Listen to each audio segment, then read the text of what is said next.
if you was to mount it to a ceiling, the tilt is not enough to get a full range of view to see across your property. So it's going to have to be fixed to a wall. And then depending on where you put that, you also got to have room for your solar panel.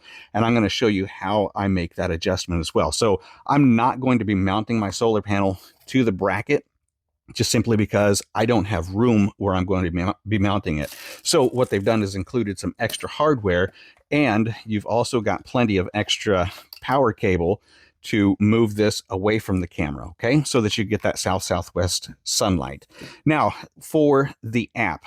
So this app is called the MUBVIEW app, and we're gonna see right down here in the middle of the screen, there's a number 4 there with some notifications. So every time that the camera detects motion, it's going to send you a notification. Now on the app, you got several different options here. The first thing that you're probably going to want to do is click that play button right in the center. And this is going to give you your live stream once it connects to your network. Then from here, you can see the battery level is at 92%. You're also seeing the bit rate there as well. Clear to the right, you got your SD, and you can also change it to HD if you're getting a good enough signal. If you're getting a grainy picture, go ahead and leave it at SD.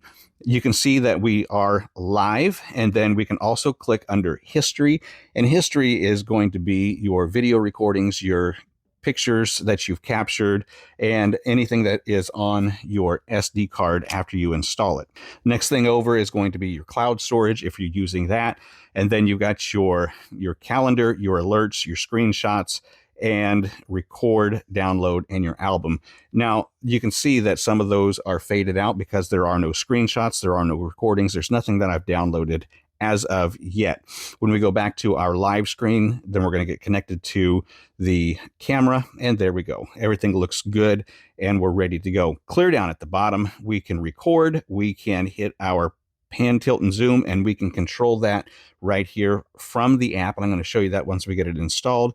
We can also scroll back and forth here and have just a few more settings, a few more options here. We can turn a light on if we need to. That's a super bright light.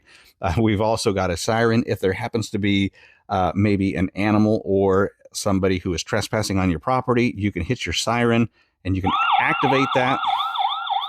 And you're also able to shut that off. It's going to go for about 10 to 15 seconds, and then it'll shut off on its own. You can also do the audio warning and strobe light. You got a two-way talk on here. You got your full color night mode, several different options that you can choose on this camera. I really like what we've got going here. Next, if you go to the top right corner of this app, you got a settings button there. And in the settings, you can set this up to your personal preferences. Okay, so you got your device share if you want to share it with anybody else in the family. You got your image settings, and in your image settings, you can choose the format. You can choose your screen flip. Now that screen flip, I don't know why you're going to need a screen flip, because you're not going to be able to hang it from a ceiling. But you might be able to flip it left and right. We're not even going to mess with the screen flip because it's not going to be necessary for our particular situation here. Then you can see your night vision options there. You got intelligent, you got full color, and then you got black and white. Personally, I like the crisp, clear black and white, but you can put that however you want. And then you've also got your sound settings, and you can have your microphone. Now, if I turn my microphone on, we're going to get some feedback here just because we're right next to the camera.